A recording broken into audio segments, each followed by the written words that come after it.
Hi guys, good evening, and welcome back once again to the EdWord. I'm your host, Eddie, and in tonight's video, I'll be bringing you my spoiler-filled review for the latest installment in the beloved zombie franchise, 28 days later. And of course, the latest installment comes in the form of 28 Years Later, The Bone Temple, a direct sequel to last summer's hit film 28 Years Later. This is a movie that directly follows that film, tells a brand new story, and it is oh so very, very good. Before I get into all of that, of course, please be warned, this is a spoiler-filled review.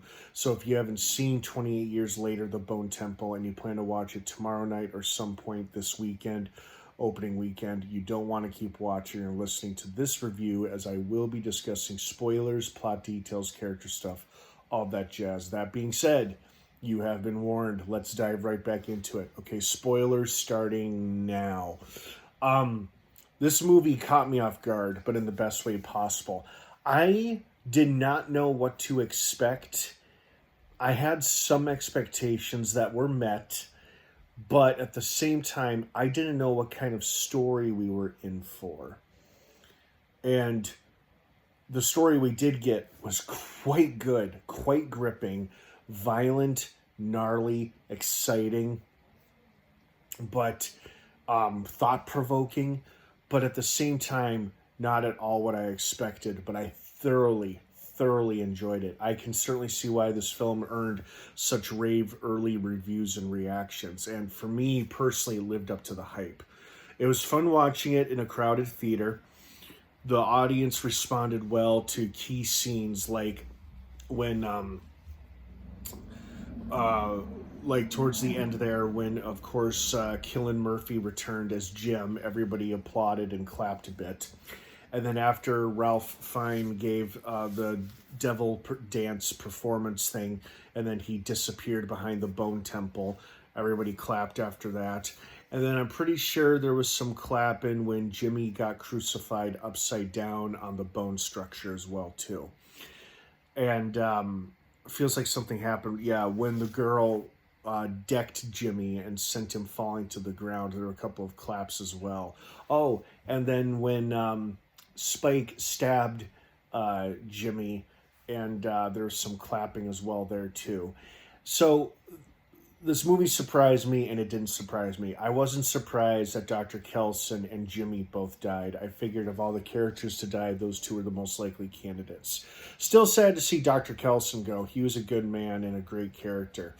But he did help pave the way for a potential cure or treatment plan for the infected by curing Samson with not just medicine like pills you take for your mental health, but like morphine, as well as regularly injected morphine, as well as the pills he mashed up, and then looking at it as a more of a psychiatric thing than a physical thing.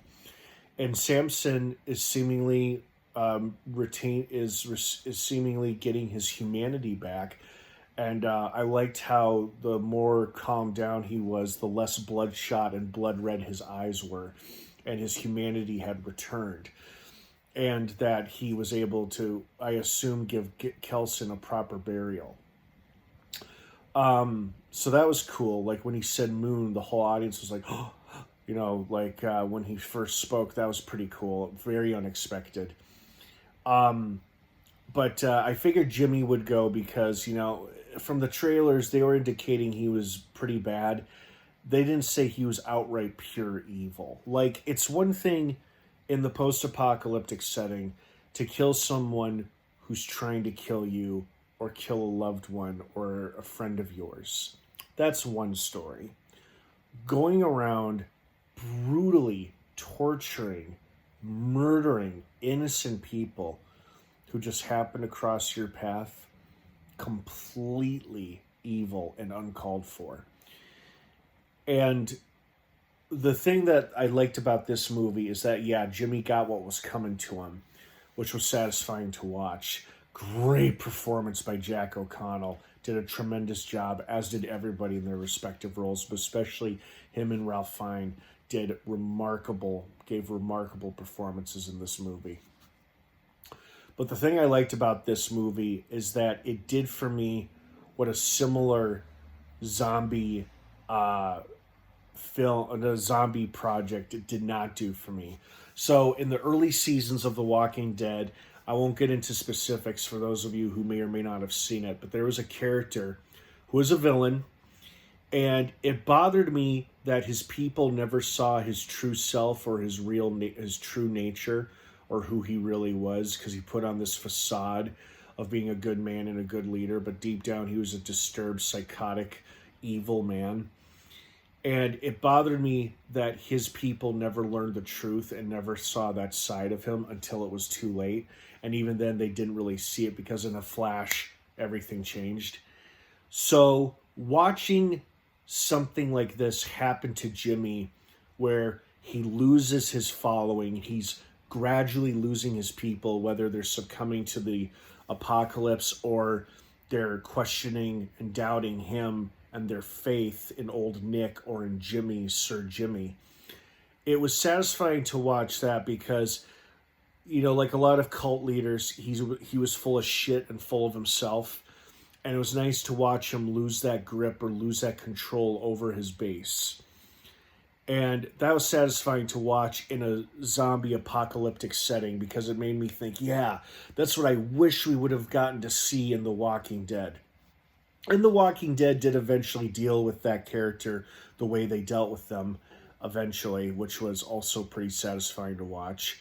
But in this case, in the case of 28 years later, The Bone Temple, I thought, oh, this is great. This movie is giving me something that this show with a similar premise didn't really give me that I wanted to see, but this movie is giving me that.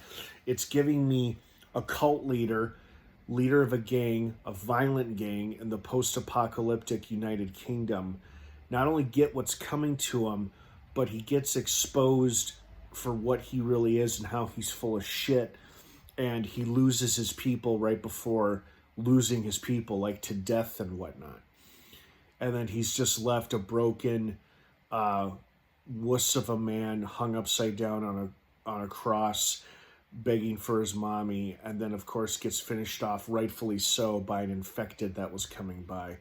Great jump scares in this movie too. You know, the infected are loud and vocal, and when it's completely quiet and they go rah, you know, it's a good jump scare. So it's very effective. Overall, this movie was quite fun to watch, and I really loved how Kelson put on this whole devil performance thing to Iron Maiden, of course, which seemed very fitting. That was a very, very fun song that I hadn't heard in a long time, if ever. And overall, I was very pleased and satisfied with this movie, despite having little to no expectations. Here's the one thing I did expect, and I did get. I wanted to see Cillian Murphy return as Jim, and that's what we got. I was pleased with how he returned, and I love that they left the door open for a third film for his role to be even bigger in the third movie, should it happen. And I hope it does, because it was great to see him again. And I was pleased with how they handled Jimmy and his story and his followers, all of them respectively getting what was coming to them, especially Jimmy. And Kelson and Samson's story, also pretty satisfying to watch. So overall, I really enjoyed this film, despite not having many expectations for it. So well done, 28 years later, The Bone Temple. You get 2 thumbs up in my book. So I hope you guys enjoyed this movie as much as I did. What did you think of it? I'd love to hear your thoughts and feelings on it. Feel free to comment and sound off down below in the comments section. Just please remember to keep it civil and be respectful of one another's beliefs and opinions. And thanks again for watching. Have a wonderful rest of your night. 28 years later, The Bone Temple is now playing in theaters. It's a good one.